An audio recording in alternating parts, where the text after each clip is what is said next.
come a bit away so that the movement will not be affecting the laptop. Okay. Okay. See the next slide.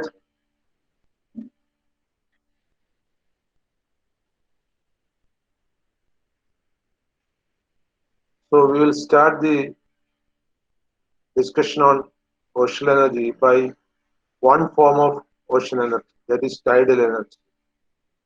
It is one among the three forms of ocean energy. So let us see the video and then we will proceed to further discussion on ocean energy. Hello everyone. Till now we had learned about hydro energy, wind energy and solar energy. Now let's learn about ocean energy. The energies from the ocean can be categorized in three forms. First is the tidal energy, then is the wave energy, and third is the ocean thermal energy. Now let's learn first about tidal energy. Some of you who had been to the beaches might have noticed that at some time of the day, water in the ocean starts receding from the shore and it recedes around 10 to 15 meters. Then after some time, again the ocean water level rises. So this is a very common phenomenon that happens on the shores, and this rise and fall of the water is known as tides. So tides are basically caused by the gravitational pull of sun, moon, and the rotation of the earth. So their combined effect cause the tides. Now, when the pull is strong, there is high tide, and when the pull is weak, there is low tide. Their effect causes the tides to happen twice a day. So we can use the energy from the tides to generate electricity. Let us find how.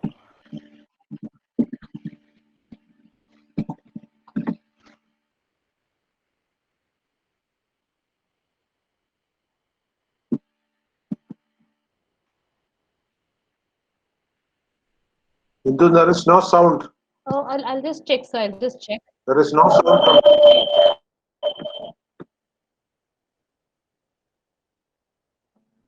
Uh, I'll do one thing. So I'll share again. I'll share once again. Right.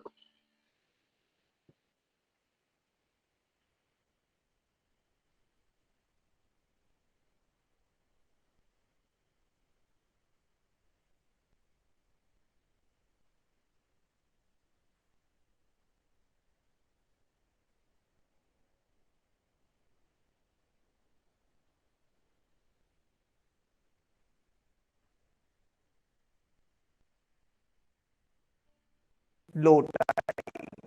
Their effect causes the tides to happen twice a day. So we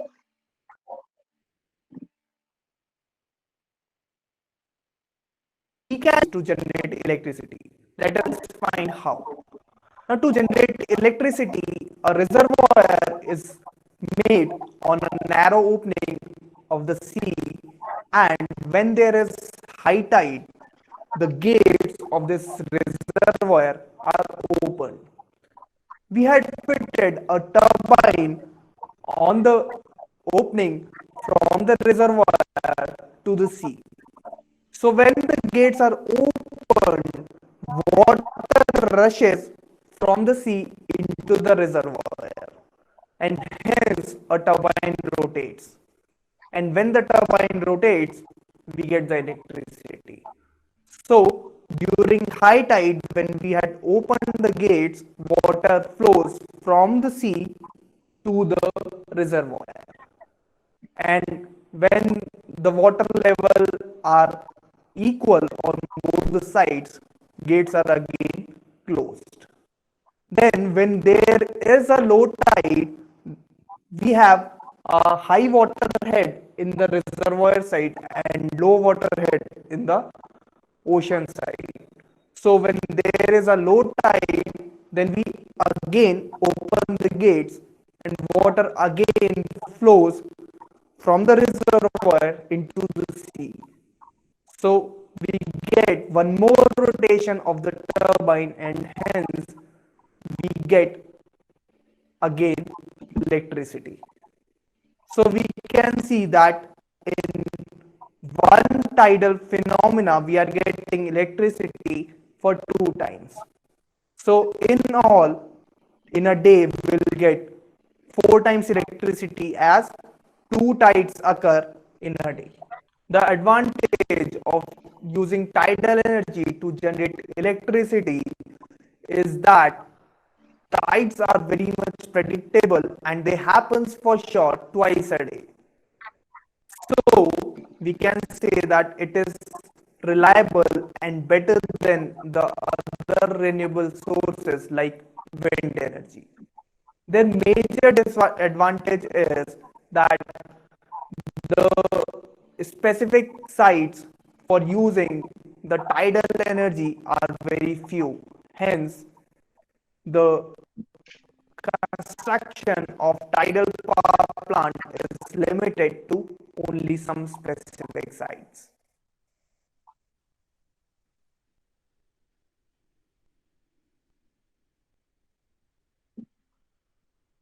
So we have been seeing a presentation on a video on tidal energy. Now come to the next slide.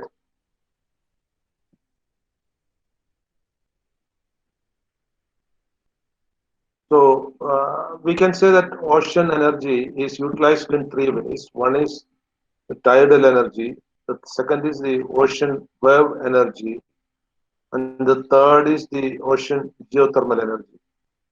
In tidal energy, as you have seen in the video, tide height may vary in different places. I was born in a village very close to the sea in Alleppey district. So I used to observe the tide coming up and down. We used to have some paddy field next to the sea, very close to the seashore. And I used to observe how the tide is coming up and it goes very slowly, very, very slowly. Millimeter by millimeter it will rise. And in that area, it used to go up to 2 to 3 meters only. But there are some places in the world where the tidal height can go up to even 15 meters. Very rare areas are there where the waves can, the tide level, water level in the sea can go up to even 15 meters. Mostly the tide is caused by the attraction of the moon and the sun, based on the position of the moon and the sun. So it happens twice a day. That means the high tide happens twice and the low tide, we call the spring tide and neap tide, it causes twice. That means 3 hours the water will rise. Another 3 hours, sorry, 6 hours the water will rise. Another 6 hours the water will come down. Again 6 hours the water will rise. Again 6 hours the water will come down. It's a very slow process. In the 6 hours, it goes to the zenith point of the tide of the water level. So what is done is we will have a turbine so that when the water level goes up, there will be provision for water to flow into the turbine. In addition to that, there will be another reservoir which will collect the water when the water level is up.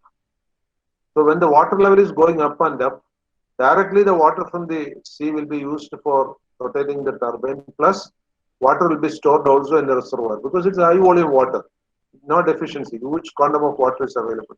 Only the reservoir is costly.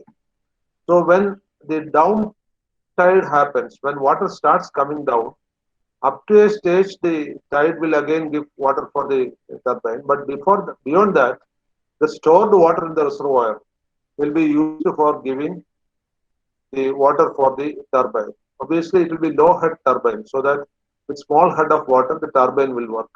So the electricity production in this may not be as high as the hydel projects where the head of the water is very high.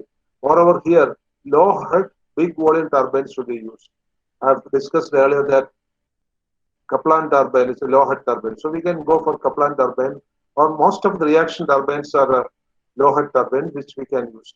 That will be the method used here. So next thing is what is called the wave energy. Wave energy means the ocean surface will be always moving. Ripples will be there, and these ripples, will, if you have a buoy, a floating element there, that buoy will go up and down.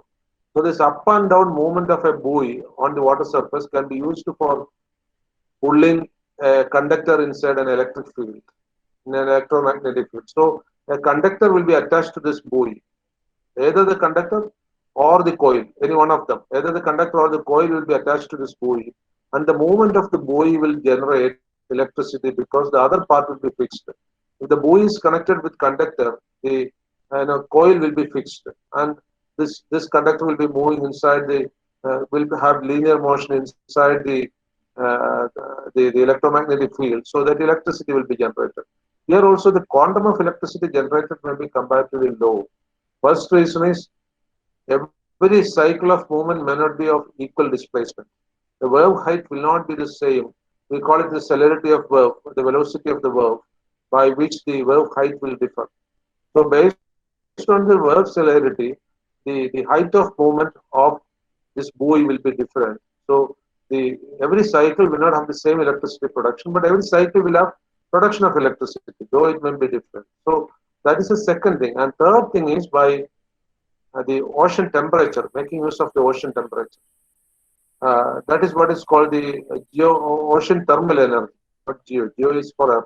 Ocean thermal energy means the ocean surface will be heated by the sun. In hot sun, in the afternoon period, sometimes the ocean surface temperature can go up to 50, 60 degrees centigrade.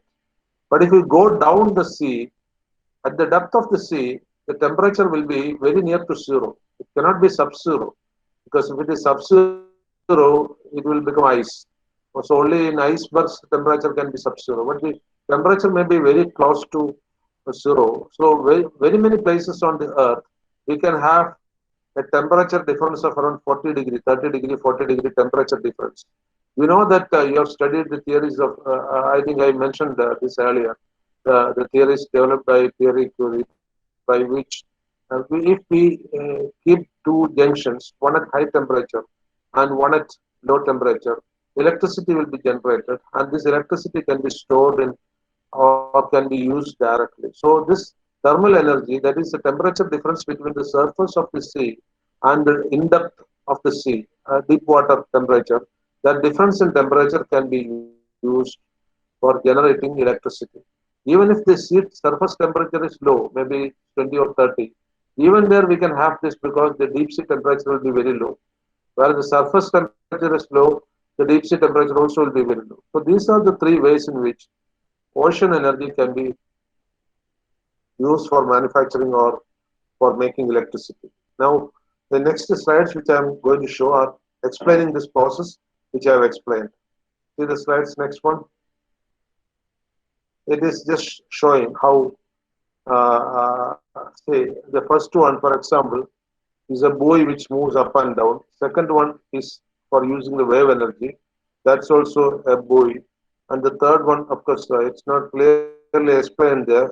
And the fourth one, the pictures are all the three are using the kinetics, the motion of the buoy on the water surface. In different ways. Whenever a water surface, the buoy is there, it is moving, it can be used. And obviously for tidal energy, we need a higher reservoir as explained earlier, where water will be stored. These are all for using the buoys for using the wave energy. See the next one.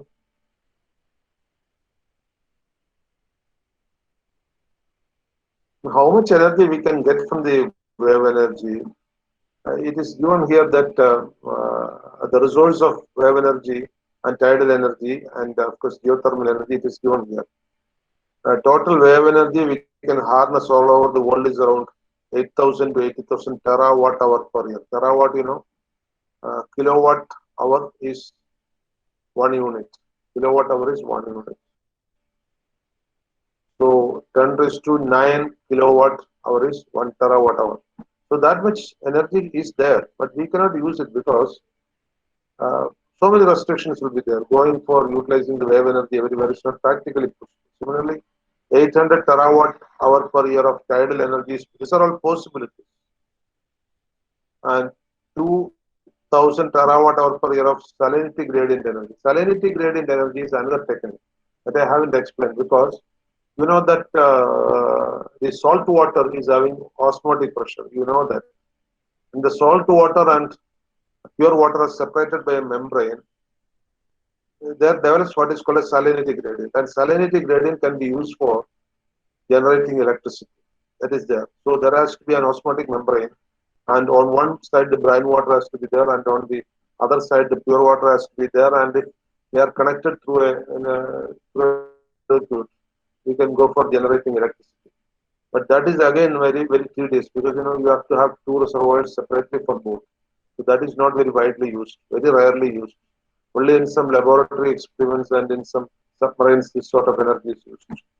So now the total world energy consumption some 10 years back is 17,000 terawatt hour per year. So if you add up all the ocean energy, that alone is enough for making for meeting the requirements of the world energy requirement. But it's not possible because ocean energy is very less utilized because of the constraints of physical constraints. We cannot, as I have told, water is there everywhere, but only 3 to 4% of the pure water available in the world can be used because accessibility problems are there. Like that, this also has got problems. See the next slide.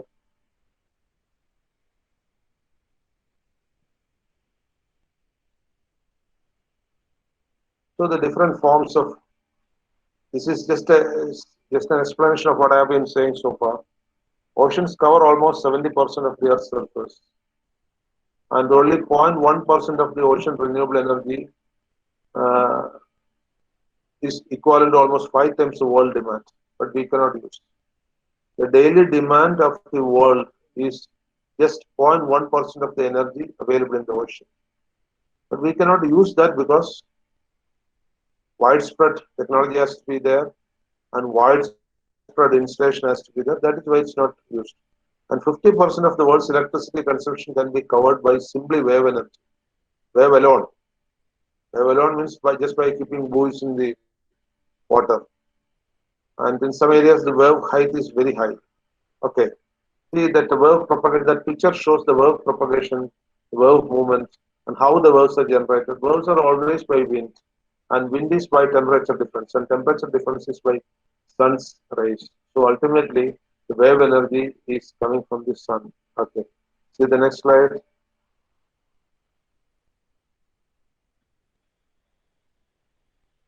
You see here on the left side how the buoy is suspended.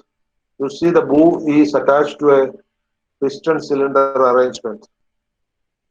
That means the piston can be the conductor and the cylinder can be the electromagnet in which the piston is moving up and down. And based on the wave movement, buoy will go up and down and it will generate electricity. And on the right side is how the oscillating column can be used for it. And this is a technique which we can use for, say the right side, the high tide and wave both can be used for this. When the wave comes, the water will climb up and it can be routed to a generator and it will be stored in another reservoir. It can be again used by another turbine at a lower level. That is, but the problem is here, wave will not be consistent. Once in a while, a high wave will come. It can come once in a while. If you observe the seashore, you can see that once in a while, immediately a big wave will come. Especially if you have gone to places like Sangumukham. Sangumukham wave height is very high. Kovalam it is very low. Sangumukham you can see very high waves coming all of a sudden. Some 3-4 meter high waves are coming there. So such waves can be used for, like on the right side, if you are having a system like this there, you can use it. See the next one.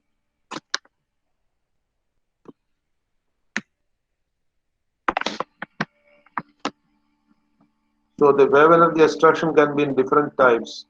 One is a point absorber. Point absorber means at one point a buoy is there, it is moving up and down. It is kept over there. An oscillating column, oscillating water column is there at different places it can be erected. So it may change with respect to the sea, but momentarily. And of course, you have got what is called the attenuator. Attenuator means it will be just like a long snake be in the water. So whenever the wave shapes are coming, different parts of the attenuator will be moving up and down, and each part of the attenuator will be connected to some mechanism down it, so that like many pistons being connected. So whichever piston is moving up, it will generate electricity. It's the single one. Okay. See the next slide.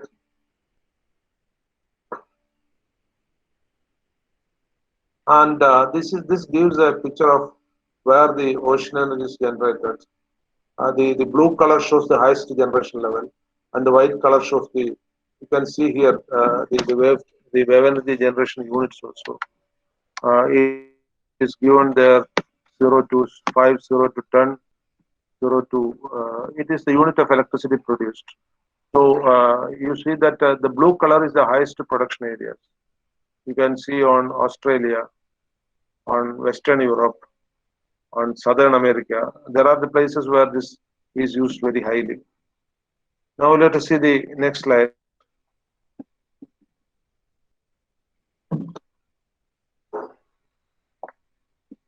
This is that point observer buoy, only single buoy going up and down.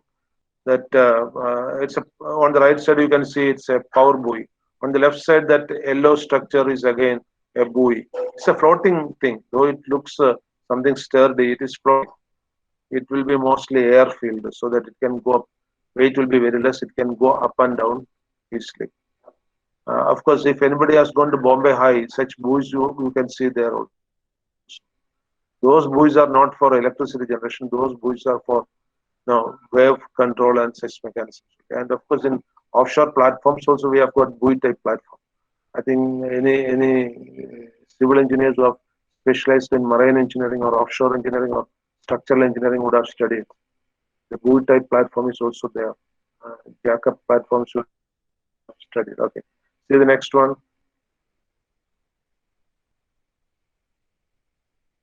And this is how that generator works. I told that there will be a coil and there will be a moving conductor. Conductor moves inside the coil. It generates electricity.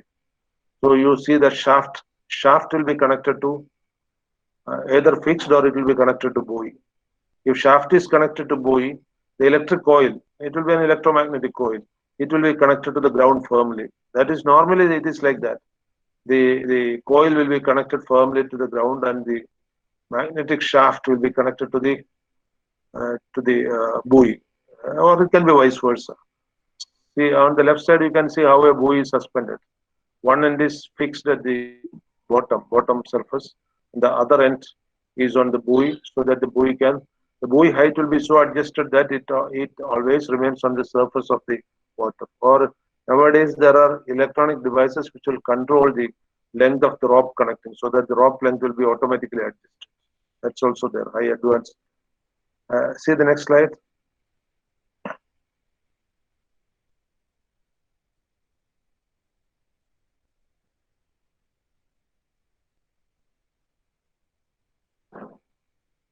Come to the next slide.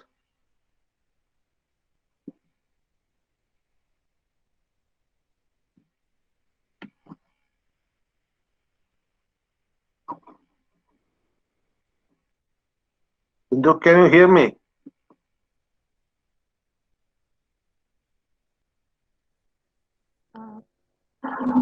Sorry, sir, I lost my connection. I'm back now. Okay.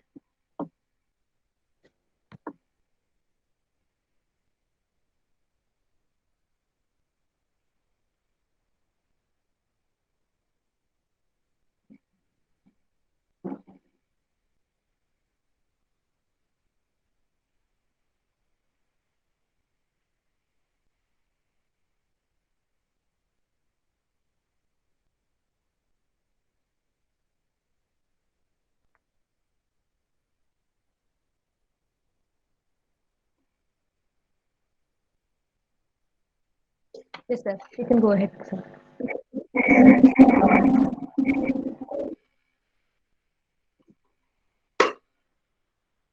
Let's come to next slide. So this is the inside of a buoy, how it looks like. The coils and of course, buoy is a big thing, though floating. See the next slide.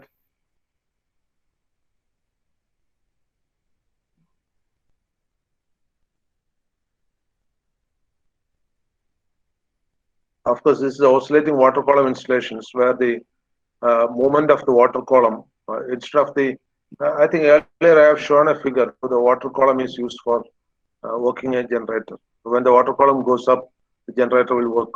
That is the system. Now inside you cannot see, so no point. See the next slide.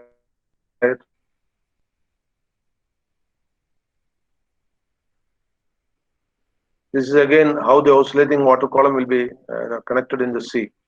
All these have got one principle. When the water level moves up, there is a movement of a shaft inside a spiral or a coil. That's all. So different figures are for just like the outside purpose may be different, but all houses are meant for dwelling. Same principle. See the next slide.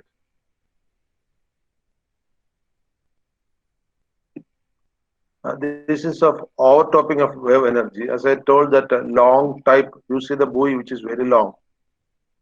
So at any point the buoy is moving up. That piston connected to that point will work. So multiple or myriad connections will be there. See the next one. These are used in places where the wave energy is very high.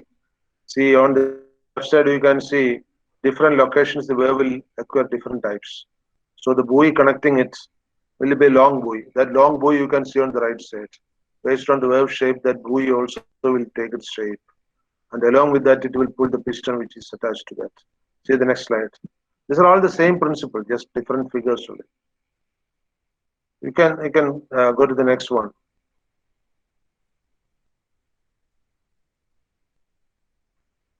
And now this slide is on where the ocean thermal energy is used. I told that the ocean surface and ocean depth, the difference temperature we can use for generating thermal energy, which can be converted to electrical energy. And of course, you see that this is the distribution of how it is used, where the ocean temperature is high and where it is low. And at different depths, in what longitude you get more temperature difference. For example, that red color which is shown, they are the difference between the ocean surface temperature and the ocean depth temperature in less than 1 kilometer is more than 24 degrees centigrade. Even 1 kilometer is not a big depth in this case because you can just have a wired connection. That wire can go to that depth. That is enough. So tapping the temperature at 1 kilometer depth doesn't have much difficulty. You can easily immerse some hanging weight there and it will go down. So that is the location where what is the location there? That is very close to China East Coast. The East Coast of China, it is in Pacific Ocean. In East Coast of China, you see the temperature difference between surface and the bottom water is almost 24 degrees centigrade. Whereas you see the Indian Ocean, the temperature is almost less than 18 degrees centigrade. So it depends. So from the graph you can infer which area ocean thermal energy production can be very high. So ocean thermal production can be high in Pacific Ocean. Pacific Ocean is the most prominent area shown there. Also, it can be Atlantic Ocean. Also, you see Atlantic Ocean means on the right side of America, right most in that. Atlantic Ocean also you see the temperature differences in many places 22 to 24 degrees centigrade. So we can use that difference in temperature for energy production. See the next slide.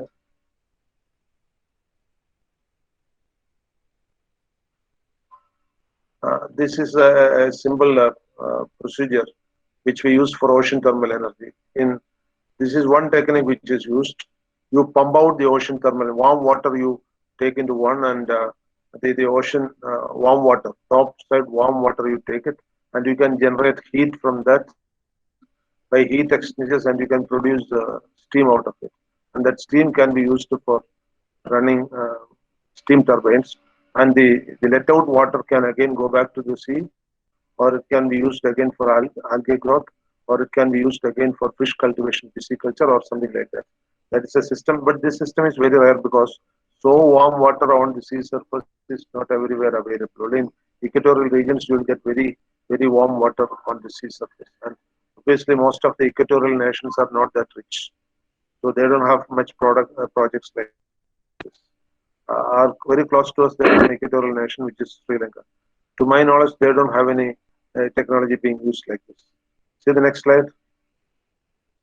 OTEC stands for Ocean Thermal Energy Conversion.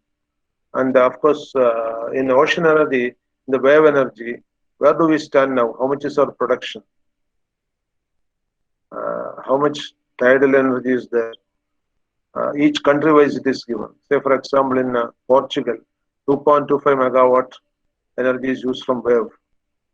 And of course, in Canada, you can read that in Canada, almost 240 megawatt is used from tidal. And in Hawaii, 0.2 megawatt is used from thermal energy. So based on different countries, use is there. And to my knowledge, in India, only very small energy is used from the ocean energy. That too in the western sides of Bombay High. To my knowledge, in Kerala or Tamil Nadu, coast nowhere some. And I know that some experiments were being done by Dr. Atmanand and his group at Vizhinjam side for using the tidal energy. But it has not come to a practical side. They have conducted some. He was the director of the Ocean Research Center at Chennai, but they haven't come to a commercial scale. Only some pilot study was conducted for tidal energy, but nothing has materialized. Because I came to know when the study was going on, I happened to read some of their research purpose. Okay, see the next slide.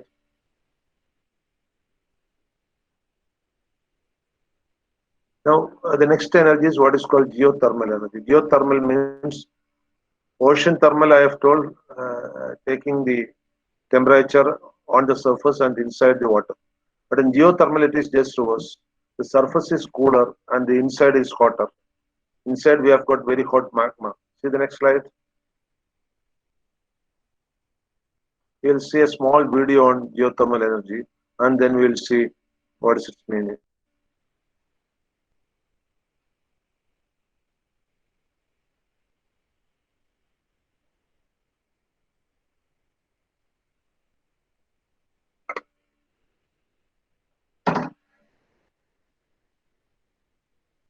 Geothermal. Geothermal refers to producing energy from the internal heat of the Earth. The internal heat of the Earth is generated from radioactive decay of minerals and continual heat loss from the Earth's original formation. Geothermal wells are drilled into the Earth's crust at approximately a depth of 3 to 10 kilometers. The heat is extracted with a variety of methods, but in most cases is drawn from the earth using water and steam. Hot water from the earth may be directly extracted to heat homes and buildings. This is done either by directly circulating the hot water through buildings or by pumping it through a heat exchanger that transfers the heat to the building. Geothermal heat can also be used to produce electricity in a geothermal power plant. Electricity is generated when geothermal heat produces steam that turns turbines on a generator. The major regions of geothermal development are in the most volcanically and tectonically active regions of the world. Though geothermal energy is currently a small player in the world's energy mix, one of its key advantages is its reliability and consistent power generation, which means it can provide baseload electricity. Concerns with geothermal include the accidental release of CO2 and hydrogen sulfide emissions stored in the Earth's groundwater that is often used to carry geothermal heat to the Earth's surface. Additionally, drawing heat from the Earth's crust can, if done irresponsibly, lower the ground temperature below the surface. The upfront costs for geothermal energy production are relatively high. It is expensive to carry out the seismic sensing, test well drilling, radiation testing, and other necessary preliminary investigations to ensure that your new geothermal plant will be capable of meeting desired production. That's geothermal.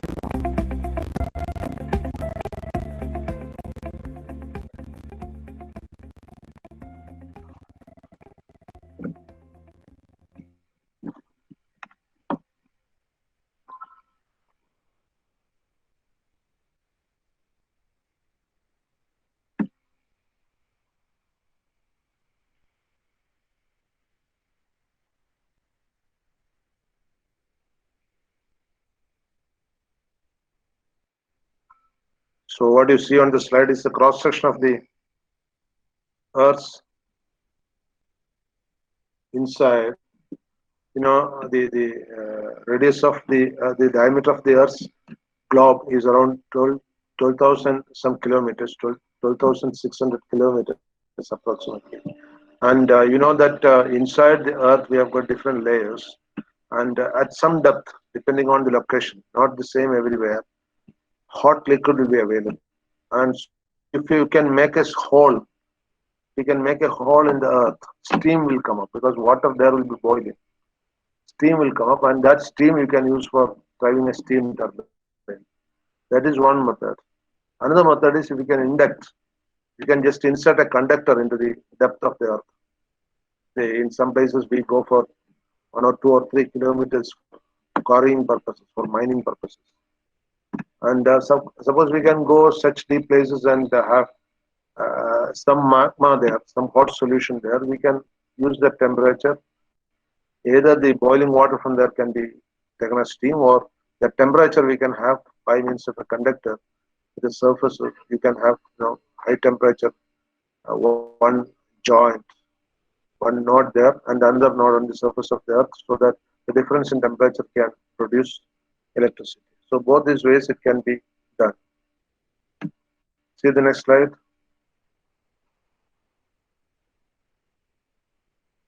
So you can see a ring. That ring in that figure on the right side is showing a ring where the magma is available very close to the surface. Almost about 20 countries are there in that ring. So in that ring, you see the at accessible depth, hot magma is available. That also indicates that these are the locations where magma eruption is also possible. That means volcanoes are possible. So, of course, these are locations where we can utilize the geothermal energy more. See the next slide.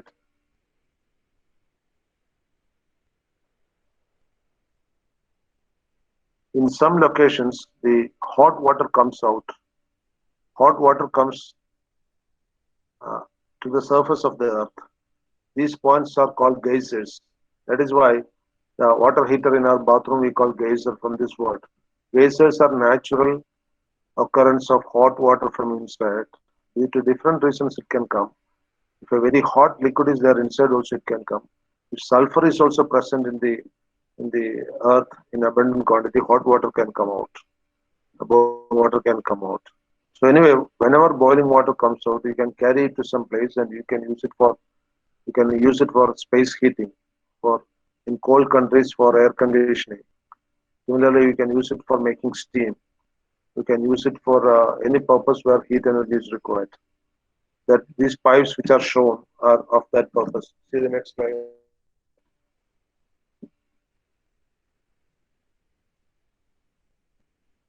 Here also you can see that blue line. That blue line at the bottom is a location of the earth where temperature is very high. So from that blue line, the steam will be coming up and it is going to a steam turbine. You can see here at top that steam is going to a steam turbine. And the turbine works, it rotates a generator. So electricity is produced. Again, the steam can be cooled. And again, some heat can be recovered by heat exchangers. And of course, the cold water can be let out, like ordinary thermal power plant. See the next slide.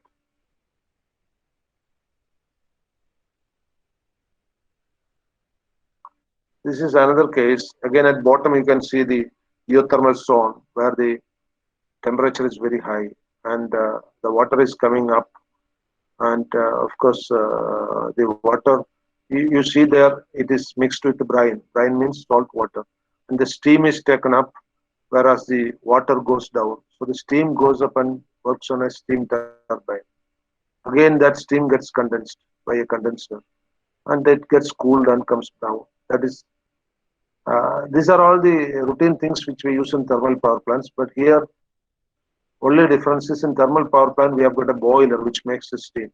Here, instead of boiler, steam is coming from the underneath of the earth. That's all. See the next slide.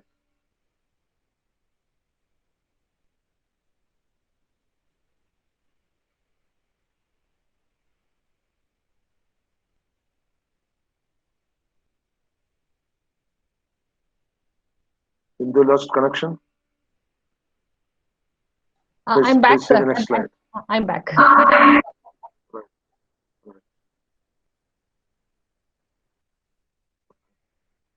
Here also, this is all different. This is a combined, it's a binary cycle plant where two cycles are used. Anyway, explanation of the same thing. This I am not explaining much. See the next slide.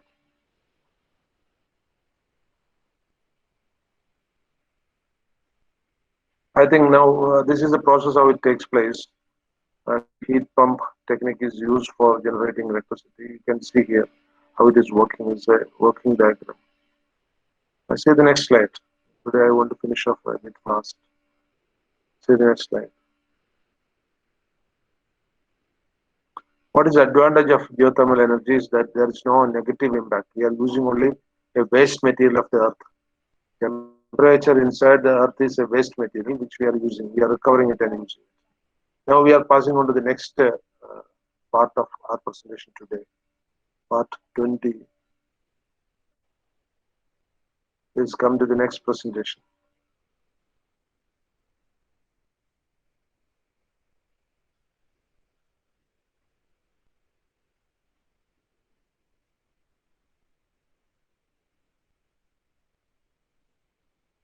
Actually, this is an area which I have got a lot of expertise, but I'll be presenting only the necessary thing because this is mostly concerned with civil engineering.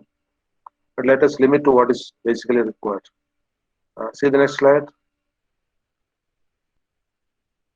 Sustainable habitat means if you have the sustainability concept in housing, in drinking water, in urban development, health and sanitation, waste management, transport, pollution, greening the urban space, etc. If you have got a total concept of sustainability, then it is habitat means your surroundings totally, not only your house.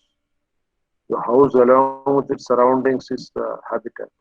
Or in Malayalam we call it as the Vasasthalam or Vasa Kendram. That is it. Whereas house stands for weed, house is weed, whereas habitat is the Vasasthalam or Chituvada, Vella, all those things come into what is called habitat. See the next slide. Sustainable housing is first topic in that list. What do you mean by sustainable housing? See the next one. I'm showing you 10 green buildings in India. This is an information to you because this is based on LEED rating. LEED rating, I'll tell you what is LEED rating. But first you see the most popular 10 green buildings in India. First is Suzlon, Pune. See the next.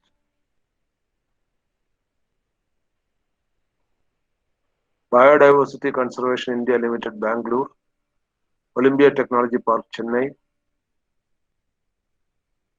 Then ITC Green Center, Gurgaon. Gurgaon is very near to Delhi. Next. The Truck-White Lotus School, Ladakh. Law Kushni Solier, Auroville. Auroville is very near to Pondicherry. Doon School, Dehradun, where Rajiv Gandhi was a student.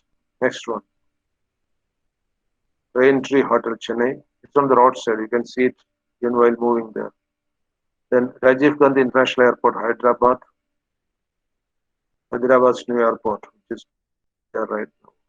The Nokia Gurgaon. Gurgaon Nokia, I think they have just sold it, it seems. I don't know who is the owner right now. Okay, next one.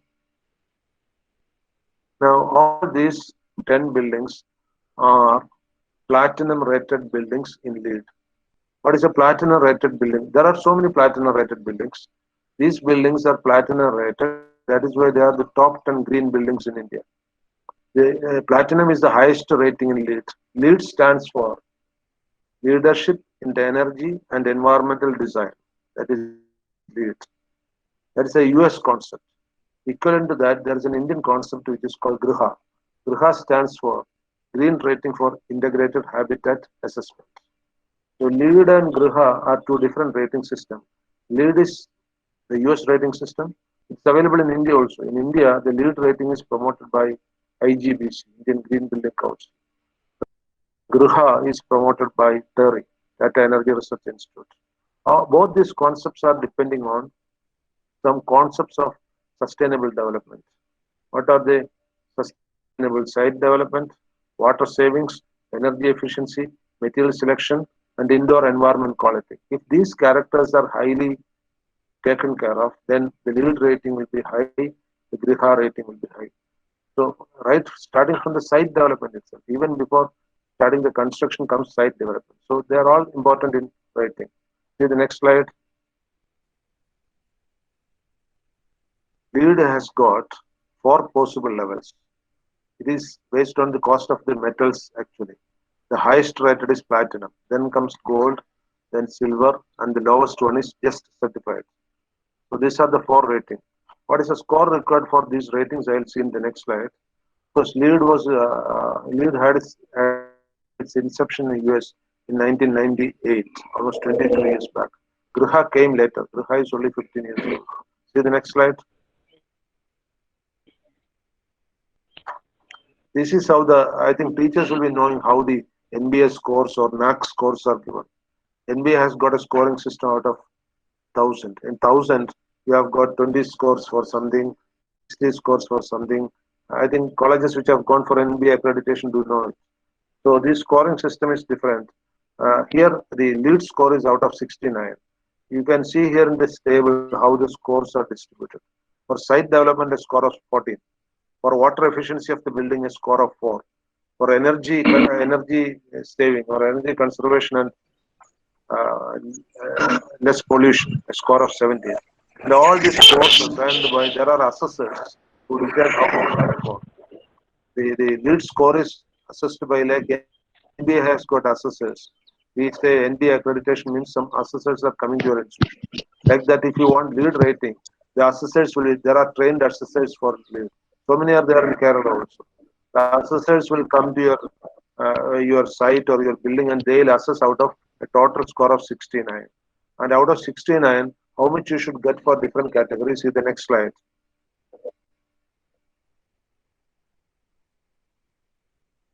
If you have a score of 52 or above, you are top rated, platinum rated.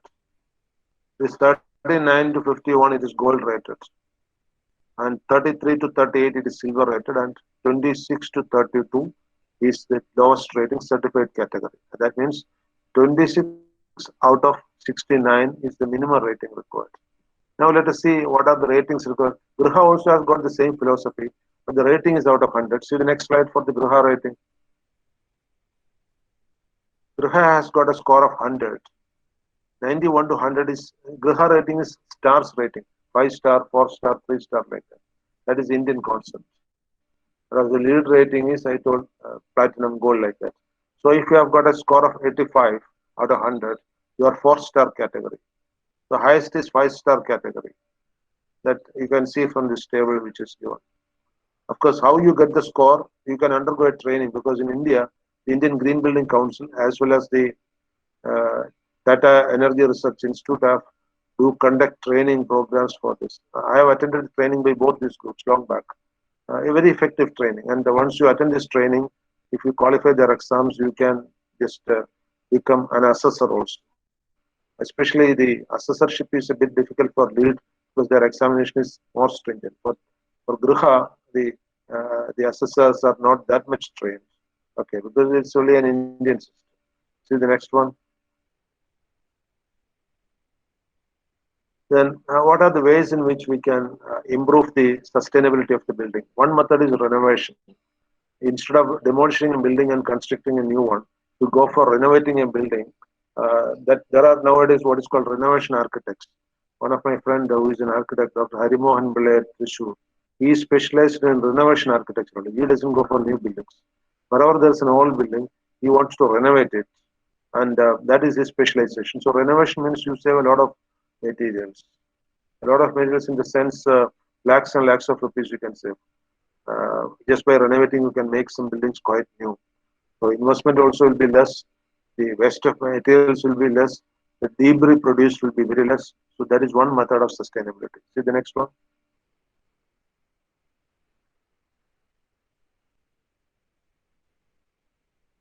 And if you go for green buildings with green materials, there are two types of materials called red materials and green materials. Green materials are nature friendly, will not harm the nature. Red materials are materials which harm the nature. Cement is a red material. Bamboo is a green material. Lime is a green material. Rock is a green material. Plastic is a red material. Like that, materials we can classify. So if you go for more of green materials in construction, you can, and if you have sustainability concept in construction, you make what is called a green building. If you want to make a building more greener, the investment extra required will be very less. But the nature's the gift you give to the nature will be very high. That's the advantage of green buildings. See the next slide.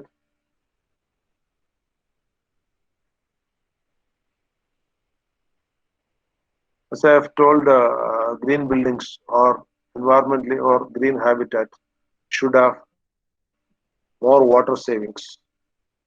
I don't know whether I have mentioned to you once that the entire water which is coming from the air conditioners in Burj Khalifa Tower, the tallest building, it comes to almost 2 lakhs gallon waters a day. They use it entirely for gardening purpose. See, it's a green concept. The wastewater coming from the air conditioners is used for gardening purpose. Similarly, we can have a lot of concept attached to it. Water saving can be there. And of course, green buildings do require less maintenance work because they are nature friendly and they use less energy. So operational energy part will be very less. Come to the next slide. The energy used in building, see, out of the total energy used in the industry, 37.3% is used by only housing industry or construction industry. Only the 62.7% is used by all other industries together, all manufacturing industries together. So as a single unit, if we take, housing or construction industry is the biggest energy consuming industry. And even in that, you see that 10.9% is used for making materials alone, for cement, steel, etc. And of course, 10.2% is used for operation of the building. That energy we call as operational energy. And whatever is the remaining energy used, we call as embedded energy, EE and OE. And OE is almost 10.2 percentage.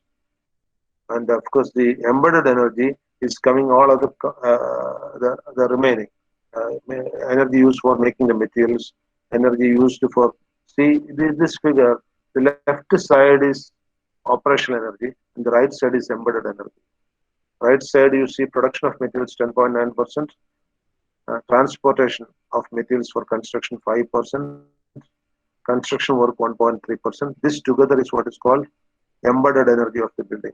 On the left side, you see operation of the building like lift, light, etc. Then business facilities operation like internet connectivity, electronic devices, all these things. It comes to almost 20+%. So, which is more requiring more energy, embedded energy or operational energy? Obviously, it is seen that operational energy is more required. That we will again know from the next slide. See the next slide.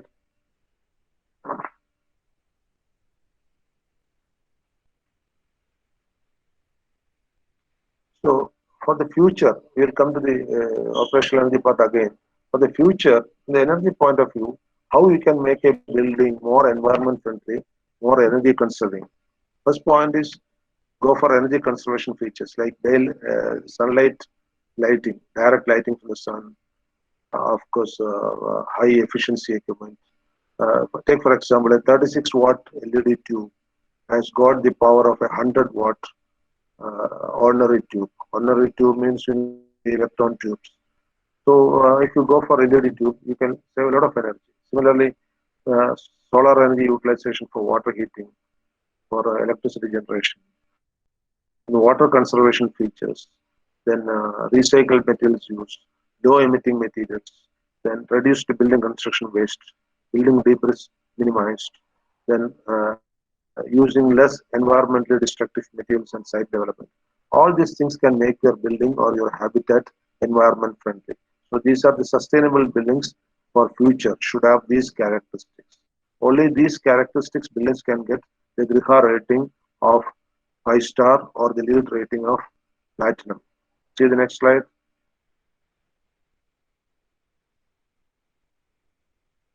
This is a comparison between natural energy use. If you are, see, operational energy I told, if you are using natural ventilation and natural lighting, you can reduce the operational energy a lot. More than, it requires only around 10 to 12%. You see here, the unit on the left side is gigajoules per square meter.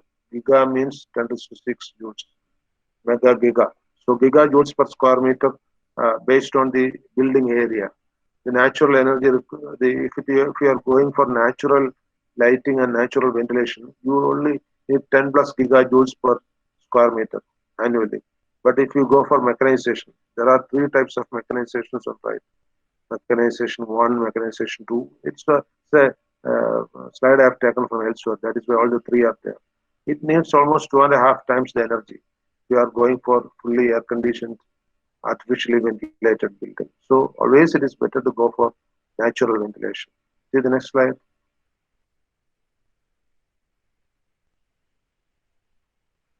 Again, you can see that the embedded energy for structure, embedded energy for transportation, etc., and embedded energy for the lifetime. You can see the difference. And then you see operational energy for lights and operational energy for high volt heating, ventilation, and air conditioning (HVAC). So you see the operational energy is much higher than the embedded energy in any building. So whenever you construct a building, ensure that the operational energy is less, so that it is more environment friendly and more sustainable. That means as much as possible the lighting, the ventilation, the heating, cooling, etc. should be by natural means. See the next slide. So this I have discussed earlier, how the energy consumption can be reduced. Energy consumption can be reduced by using more efficient devices and by natural ventilation and air conditioning. See the next slide.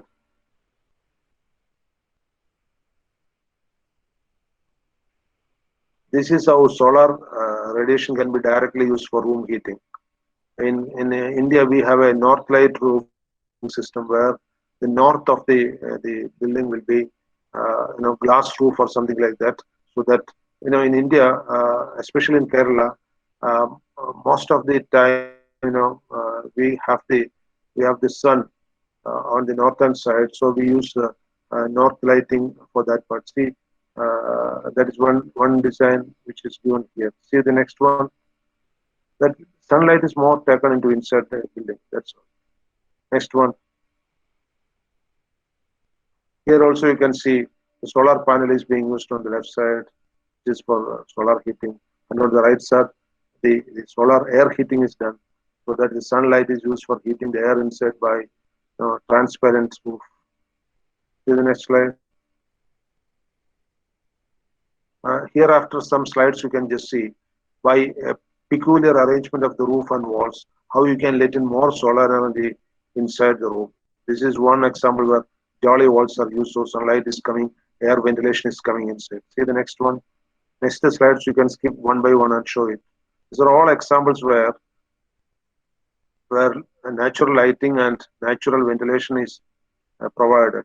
Many of these buildings have been designed by a famous architect, Laurie Baker, so that he was always concerned about natural lighting, and even his own house at Trivandrum, very close to NG College. I used to visit that house very frequently, and that house is using very less electricity and for lighting and ventilation. Natural lighting and ventilation is very high in state. Okay. This is okay. So I have finished these two topics. Because I have been a bit faster because I just wanted